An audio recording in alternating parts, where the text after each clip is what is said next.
আসসালামু আলাইকুম ওয়া রাহমাতুল্লাহি ওয়া বারাকাতুহু। সুপ্রিয় দিনী ভাই বোন, একটা খুবই ইম্পর্টেন্ট একটা আয়াত শুনেন যে আমাদের বর্তমানে এখন খুবই প্রয়োজন। কি আল্লাহ সুবহানাহু ওয়া তাআলা বলছেন যে ওয়াল তাকুম মিনকুম উম্মাতুন ইয়াদউনা ইলাল খায়র, তোমাদের মধ্যে বা তোমাদের কাছে এমন একটা জামাত থাকতে হবে, এমন একটা দল থাকতে হবে যারা মানবকে কল্যাণের প্রতি আহ্বান করবে। ইয়ামুরুনা বিল মারুফ, তারা মানবকে সৎ কাজের আদেশ দিবে।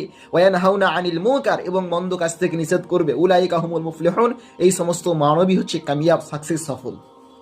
তাহলে আমাদেরকে কামিয়াব মানতে গেলে, সফল হতে গেলে, সাকসেস হতে গেলে আমাদেরকে সর্বপ্রথম যে কর্মটি করতে হবে তা হচ্ছে একটা দল করতে হবে। এমন একটা দল করতে হবে যারা মানবকে আল্লাহর পথে আহ্বান করবে, কামিয়াবের দিকে ডাকবে, সফলের দিকে ডাকবে, জান্নাতের দিকে ডাকবে এবং মন্দ কাজ থেকে নিষেধ দিবে, খারাপ কাজ থেকে মানা করবে, বুরাই কর্ম থেকে নিষেধ করবে। এরাই হচ্ছে সফল, কামিয়াব। এরাই কাল কিয়ামতে